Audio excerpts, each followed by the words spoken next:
antariksa. Oke, teman-teman,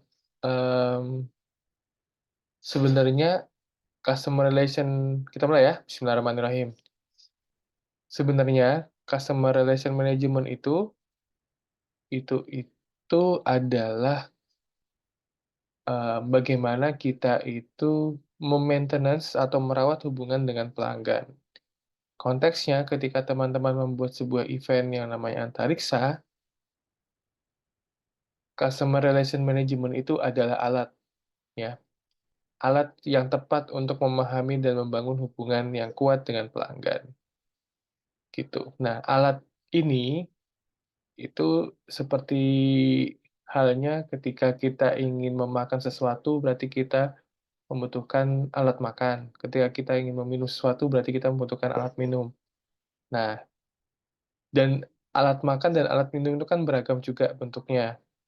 Nah, analoginya seperti itu. Maka, CRM ini penting, apalagi masuki era digital. Oke ya. Sebenarnya di pertemuan-pertemuan sebelumnya sudah saya sering bahas ini, tapi saya akan coba kembali mengingatkan bahwa teknologi digital ini untuk memahami preferensi, perilaku, dan kebutuhan pelanggan adalah kunci utama. Gitu ya.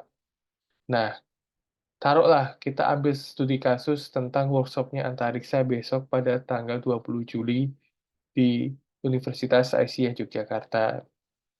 Maka, teman-teman ada baiknya untuk sebelum kalian men-share poster dan sebagainya itu melakukan campaign yang sudah kalian lakukan.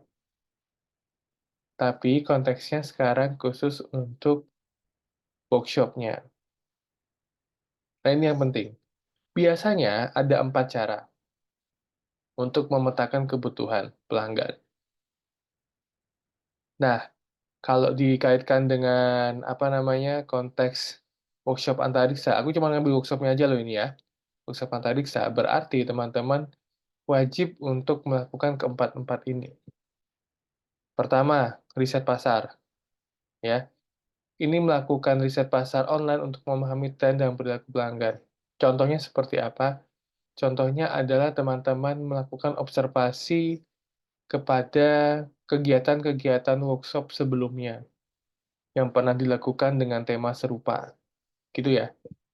Itu bisa diambil dari berita online, bisa diambil dari postingan TikTok atau di media sosial. Jadi kalian melakukan observasi. Biasanya namanya adalah etnografi digital. Tapi kalau etnografi konteksnya untuk penelitian, kalau hanya untuk observasi atau studi pendahuluan dalam rangka melakukan workshop itu menggunakan riset pasar. Gitu. Nah, kenapa kok kita harus melakukan riset pasar? Sebab kampanye antariksa itu tidak dimulai H-1 sebelum tanggal 20 Juli. Dia beragam. Bahkan kemarin malam, kalau sore, aku lihat kalian sudah drop video lanjutan untuk campaign tersebut. Makanya, anggaplah pasar kalian itu sudah terbentuk. Nah, sekarang ada workshop yang dia beda dari yang lain, maka harus dilakukan studi pendahuluan atau riset pasar itu. Yang kedua, analisis media sosial. Itu. Analisis ini adalah ketika teman-teman sudah membuat campaign tadi itu di Instagramnya Antariksa, dan kemudian ada komen-komen di luar dari komen panitia, gitu, baik itu negatif maupun positif. Dan dikomparasi dengan event yang lain yang serupa. Maka nanti teman-teman dapat menentukan topik untuk workshop-nya. Gitu. Topik dari workshop dalam sebuah event itu tidak melulu harus linear ya. Dia bisa bisa juga dikembangkan ke dalam konteks yang lain walaupun masih dalam ruang lingkup yang sama. Gitu. Yang ketiga, analisis website ini cukup jelas. Jadi kalau kalian pada membuat event itu menggunakan website, berarti harus mengidentifikasi pola navigasi dan perilaku pelanggan di website. Lalu, yang terakhir adalah quiz survei dan kuesioner. Ini penting, teman-teman. Yang keempat ini penting. Kenapa? Karena ada pra-kuesioner workshop dan pasca kuesioner workshop itu penting menurut saya. Sebab mmm, kalian itu harusnya ketika sudah kontestasinya profesional, sebagai sebuah event organize, itu tidak mau membebani kepengurusan berikutnya dalam membangun antariksa. Namun, keempat-empatnya ini harus teman-teman tahu bahwa ketika nanti bekerja juga setelah lulus dari program studi ilmu komunikasi Unisa Yogyakarta, itu teman-teman ketika diminta untuk memahami kebutuhan pelanggan di dunia digital, gunakanlah keempat pendekatan ini. Riset pasar, analisis media sosial, analisis website, survei kuesioner. Nah, untuk contoh hari ini karena kalian masih ada di event Antariksa sampai tanggal 20 Juli dan itu merupakan tugasnya teman-teman, maka taruhlah workshop itu sebagai salah satu bagian dari Antariksa yang kita mendatangkan sponsor dan itu menjadi narasumber di dalam workshop tersebut, maka gunakanlah keempat pendekatan ini atau ketiga atau kedua pendekatan. Agar apa? Agar nanti ketika workshop teman-teman itu tidak menemui kendala dalam sisi crowd atau tingkat pengunjungnya bludak, gitu ya. Nah, sebenarnya ketika membangun hubungan pelanggan yang kuat itu pakai teorinya komunikasi interpersonalnya Joseph De Vito, teman-teman. Gitu. Ya, jadi ketika ketika membangun hubungan dengan pelanggan itu lingkupnya adalah di komunikasi interpersonal dan ada keempat pendekatan, gitu ya. Keempat pendekatan. Yang pertama adalah personalization, yang kedua adalah responsif komunikasi atau komunikasi yang responsif, yang ketiga adalah empati dan pemahaman, serta yang terakhir adalah loyalty program. Gitu. Nah, kita bahas satu persatu ya. Kenapa ini penting? Sebab eh, ketika hubungan dengan pelanggan dengan hubungan dengan sponsor itu kan dua hal yang berbeda. Kalau konteksnya event ya. Pelanggan teman-teman itu adalah orang-orang yang nanti akan datang ke event teman-teman. Sponsor adalah orang yang mendukung atau instansi yang mendukung event teman-teman. Nah,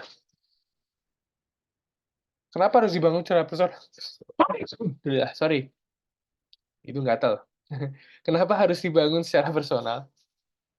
Sebab em, kalau dalam ilmu marketing itu ketika seseorang itu membeli hanya untuk mencoba itu dikatakan sebuah kegagalan produk atau jasa.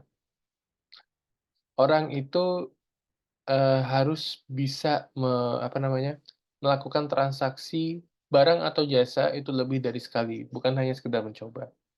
Nah, makanya bunyinya personal. Ketika dianggap personal bukan hanya bisnis, maka adanya ruang lingkup preferensi dan kebutuhan database dari teman-teman yang namanya customer relation management sebagai alatnya untuk menyediakan pengalaman pelanggan. Gitu. Apakah ini bisa di event? Bisa, sangat bisa bahkan. Misalnya nih, besok pada saat 20 Juli itu teman-teman sudah melakukan tadi itu, riset dan sebagainya. Ketika riset dan sebagainya sudah dilakukan, maka para peserta atau para penikmat event kalian akan datang tanggal 20 Juli. Nah, kalian sudah harus bisa menyediakan servis dalam tanda kutip. Yang sederhana saja. Pertama, ketika masuk disambut. Yang kedua ada yang standby ketika di titik-titik tertentu untuk mengarahkan ketika para pelanggan itu mungkin tersesat di venue. Terus kemudian selalu siap untuk ditanya di mana tempat sampah, di mana kamar kecil, dan juga di mana tempat venue itu berada, gitu. Lalu bisa mengidentifikasi kebutuhan dari masing-masing pelanggan. Nah, ini yang miss di Unisa 32 tahun pas saya jadi panitianya. Karena personalisasinya kurang ke pelanggan, jadi eventnya terlihat biasa saja walaupun bintang tamunya sudah nasional. gitu. Terus kemudian komunikasi yang responsif itu ketika teman-teman membuat campaign, ada yang tanya, terus kemudian mungkin ada yang video segala macam, dari campaign-nya teman-teman ada yang repost segala macam, itu, apa namanya, teman-teman memberikan juga insight baru tentang social movement-nya teman-teman, gitu. Nah, kalau di dalam dunia kerja memang komunikasi yang responsif lebih ke cara menanggapi pertanyaan, keluhan, dan masukan dari pelanggan, gitu. Ini akan terjadi di pra dan pasca, teman-teman, kalau yang komunikasi yang responsif ini.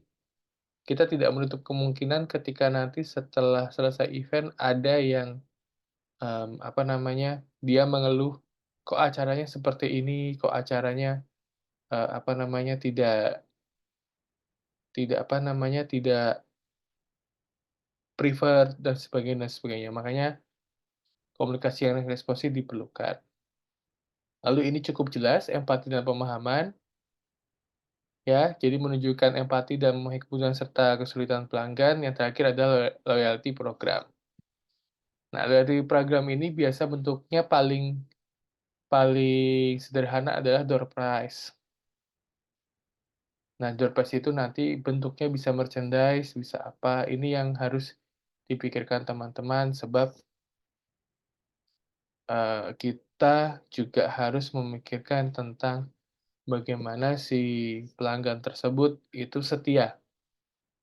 Jadi dia akan menantikan event antariksa di 2023, 2024, dan 2025 nantinya. Nah, itu loyalty program. Gitu. Kalau dalam konteks hubungan kerja, ini harus ditekankan. Oke, gimana caranya? Yang paling sederhana itu teman-teman memanfaatkan media non-konvensional atau tidak cetak ya, gitu. Yang pertama adalah otomatisasi pemasaran, jadi, apa namanya, memanfaatkan email, terus mungkin aplikasi chatting, dan notifikasi yang terpersonalisasi. Biasanya ini kalau teman-teman tahu, ketika teman-teman mengunduh sebuah aplikasi, entah itu m-banking atau apapun itu, dia notifnya itu pasti sangat-sangat bahasanya sangat-sangat personal. Nah itu pemasaran. Terus kemudian menggunakan platform CRM. Jangan dipikir CRM itu hanya sebutan Customer Relationship Management, itu ada platformnya teman-teman, gitu. Jadi platformnya itu yang sudah saya drop di pertemuan sebelum ini, itu untuk mengelola data secara big data, pelanggan, riwayat interaksi, sampai aktivitas pemasaran, gitu. Makanya pentingnya untuk adanya platform CRM ini untuk mengantisipasi kita itu masih on track mengadakan sebuah event ataupun dalam apa namanya, menghandle pelanggan. Chatbot dan AI ini juga salah satu cara yang visioner untuk pelanggan, teknologi. Nah, boleh saya cerita sedikit ketika kemarin pulang dari stasiun Tugu, setelah dari Solo itu saya ketemu yang namanya Nilam. Itu ada di, tempat cetak kartu pintu selatan Tugu Jogja yang keberangkatan kereta jarak jauh apa ya, gitu. Jadi dia ada sebuah layar, terus kemudian ada gambar cewek di sana, saya nggak tahu kenapa harus cewek, kenapa tidak cowok, namanya Nilam. Dia dia akan menjawab apapun pertanyaan kita seputar tentang mungkin schedule kereta, mungkin keberangkatan kereta bandara, komuter lain, dan sebagainya, gitu. Itu chatbot dan AI. Nah, pengambilan keputusan itu adalah tujuan utama ketika melaksanakan customer relation management, gitu. Jadi di sini jelas kita sistemnya adalah by data. Data itu dianggap sebagai sebuah informasi yang lebih mahal dari emas untuk pengambilan keputusan, mau itu dari event, ataupun dari jasa, ataupun dari, pembelian produk. Makanya jangan heran ketika di mall-mall kalian ditanyai, "Boleh minta waktunya sebentar, Kak? Boleh minta nomor WhatsApp-nya, boleh minta nomor, akun media sosialnya," dan sebagainya. Itu dalam rangka mengumpulkan data teman-teman. Itu biasanya kalau saya akan sangat menghindari itu, gitu. Bilang sibuk, bilang kebelet, apa namanya, ke kamar kecil dan sebagainya, gitu. Karena itu bahaya. Pemanfaatan data itu impact-nya luar biasa, bahkan sampai ke kalau ke aktivitas, apa namanya, aktivitas keuangan itu sampai ke scamming, gitu ya. Nah, analisis data ini untuk mengidentifikasi tren, pola, dan insight. Akan sangat kelihatan ketika kita menggunakan media sosial, gitu. Oh, trennya sekarang lagunya ini, kemudian, apa namanya, cara menginformasikan itu dengan cara cek kodam misalkan, sama yang dilakukan BMKG terakhir, gitu. Nah, itu mungkin bisa diadaptasi teman-teman. Sangat sangat kentara ketika kita melihat aktivitas marketing yang dilakukan Universitas Asia Yogyakarta juga, itu yang sekarang, sedang ke skema drama, gitu. Dan mungkin untuk antariksa kalian bisa cek cek kodam misalkan gitu ya, sebagai sebuah tren untuk campaign pelanggan dalam rangka untuk mengundang peserta ke workshop. Itu salah satu yang unik juga, gitu. Jadi ngundang peserta, mahasiswa fisioterapi, apa namanya, untuk masuk ke workshop-nya teman-teman misalkan dengan cara cek kodamnya. Itu teman-teman pasti bisa, kreativitasnya bisa bisa masuk di situ, gitu. Dan pasti akan viral dan akan apa ya, akan bertanya-tanya sebenarnya workshop-nya itu untuk apa. Sehingga di pengambilan keputusan, entah itu nanti bentuknya konten, entah itu bentuknya nanti brosur, pamflet, dan sebagainya, itu berdasarkan pengumpulan data dan analis data. Sebenarnya seperti itu. Nah, strateginya apa? Saya sudah spill tadi di sebelumnya, media sosial, untuk engagement, responsif terhadap komentar, dan konten yang menarik. Pesan teks jangan dilupakan juga. Dulu waktu zamannya WhatsApp atau SMS berantai, atau WA bot, itu juga harus kalian perhatikan. Lalu email marketing dan chatbot.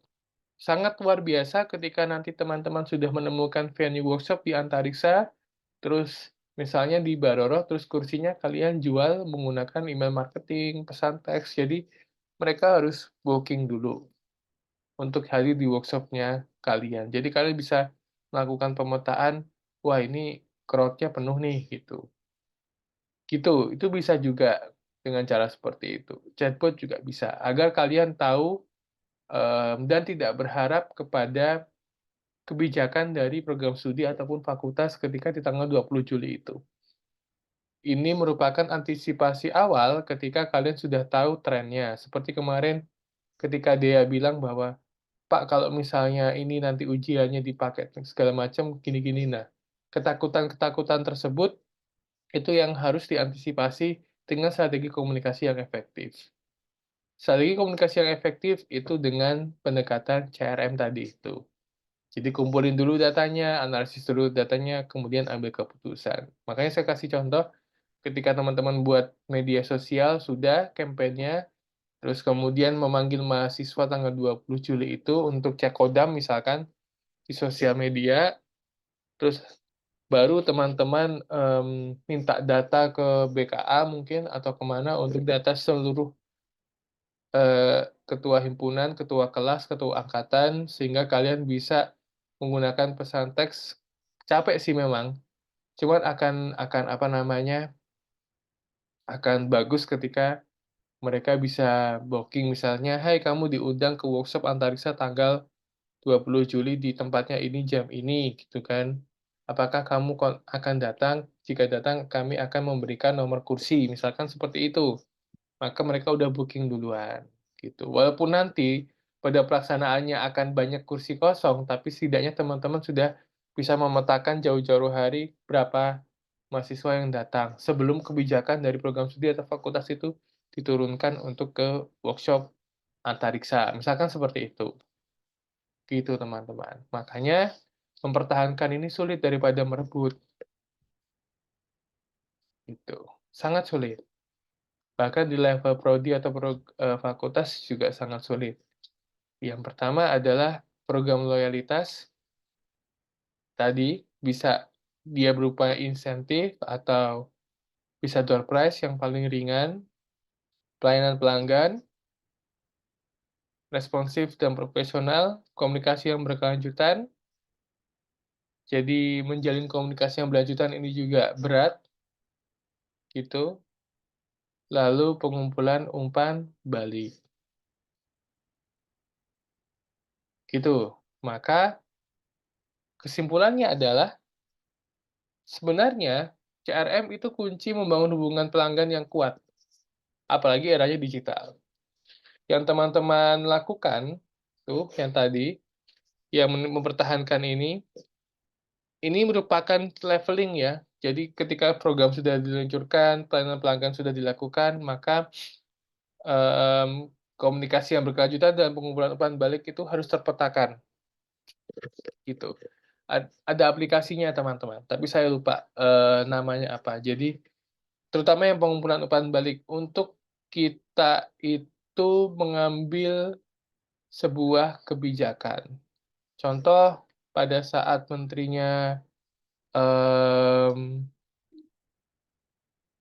Jonan gitu kan, itu dia sebelum membersihkan toilet, dia sudah mengumpulkan riset pasar dulu, terus kemudian strateginya dengan membersihkan kamar mandi di stasiun, kemudian implementasi teknologi dan monitoring evaluasi. Gitu, teman-teman. Ada pertanyaan?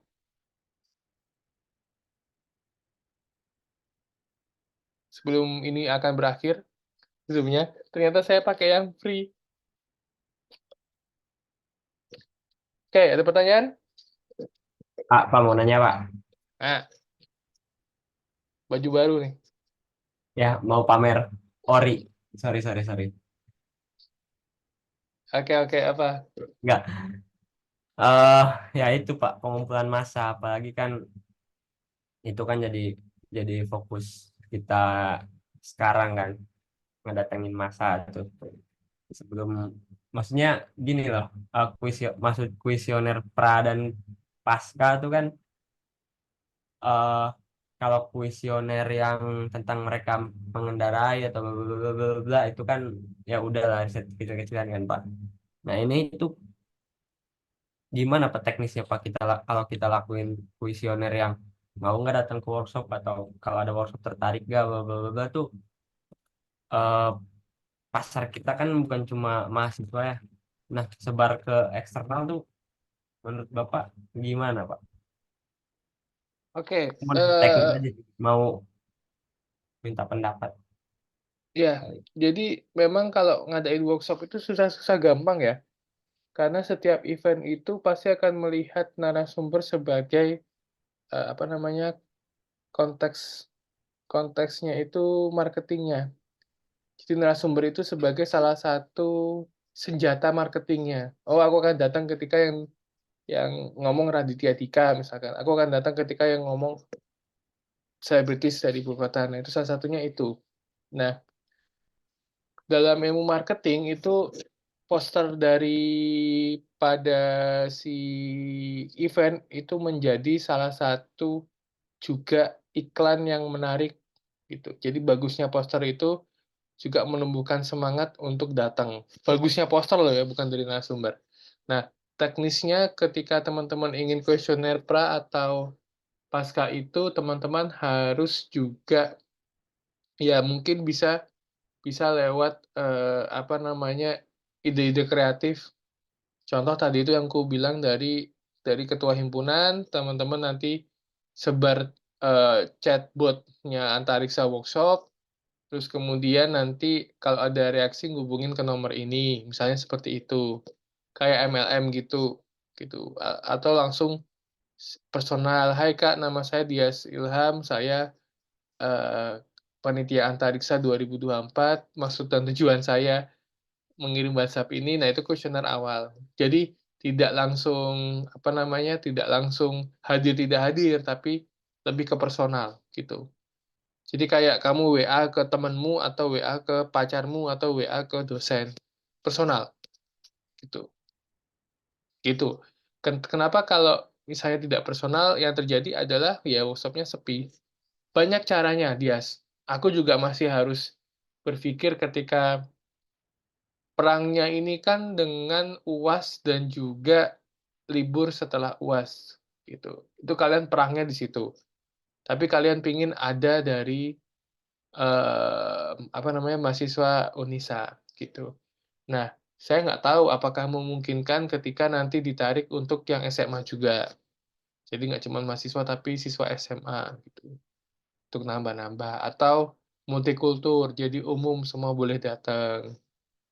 Multikultur, multi latar belakang ya. Jadi semua orang boleh datang ke acara teman-teman itu juga asik juga tuh gitu. Jadi dari tukang Gojek, dari pengendara jalan yang lain, sopir dan segala macam itu berhak datang untuk safety reading. Gitu. Jadi riset pasar ini memang harus dilakukan teman-teman jauh-jauh hari. Bahkan sekarang udah nggak jauh lagi karena sudah tanggal 28 Juni 2024. Oleh karenanya fokusnya jangan sampai eh, keluar dari rencana awal teman-teman. Kalau misalnya memang hanya mahasiswa, maka teman-teman bisa tuh apa namanya menghubungi ketua Hima atau ketua BEM atau yang memang in charge di situ untuk mendapatkan nomor dari ketua angkatan kelas, ketua kelas, dan sebagainya untuk nanti dikirimin WhatsApp buat itu. Misalkan seperti itu yang paling mudah. Jadi kayak pesan berantai, word word apa mode to mode-nya tapi pakai WhatsApp, misalkan seperti itu. Nah, dalam WhatsApp-nya itu isinya survei kecil-kecilan tentang antariksa gitu, misalkan. Jadi kayak dia ngisi kuesioner kecil, terus kemudian nanti setelah ngisi kuesioner pakai Google Form itu, pakai link Google Form, nanti muncullah satu undangan kamu kamu diundang untuk event antariksa gitu. Perannya seperti itu. Itu udah masuk kuesioner sama survei. Gitu, gratis sertifikat atau gratis apa. Gitu. Gitu, Dias. Jadi memang harus di apa dikomunikasikan lebih lanjut. Banyak cara kreatif untuk mendatangkan massa sebenarnya. Banyak. Dengan jual merchandise yang kalian akan lakukan itu bisa dengan apa namanya? Dengan memberikan sertifikat juga bisa, bahkan dengan apa namanya? Itu tadi mendatangkan seseorang public figure juga bisa. Tapi kalau untuk questionnaire riset, untuk kedatangan, ya kayak orang booking di rumah sakit atau di kereta api atau di bandara aja.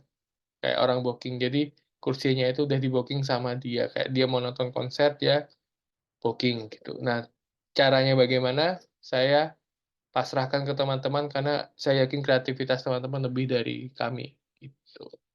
Jadi jangan pakai kekuatan kebijakan mulu gitu loh. Walaupun itu nanti ada, tapi jangan berharap banyak ke situ. Intinya itu. Gitu teman-teman. Ada lagi? Nggak ada. Gitu ya. Tuh, nanti Habis. mau habis nih. Udah time live-nya udah 2 menit 49 detik. Ada lagi nggak? Pak, Hmm. yang matkul penulisan PR itu mau Zoom lagi atau ini udah sekalian penulisan PR? Oh, ini lagi Zoom lagi dong. Kan beda mata Oh, kuliah. oh Zoom lagi. Mm-mm. Ya, Aku siapin materinya dulu ya. ya Pak. Oke. Mandi Oke. dulu, Pak. Apa? Mandi. Kamu udah sembuh. Anakku demam, jadinya aku nggak ke kampus. Pusing. Gara-gara lihat AFF kemarin. Udah ya. Ya, Pak. Oke. Kita akhiri dengan hamdalah bersama-sama. Terima kasih. Alhamdulillah. Nanti recordingnya aku taruh di YouTube biar teman-teman bisa nonton lagi kalau misalnya mau. Oke ya. Oke. Assalamualaikum.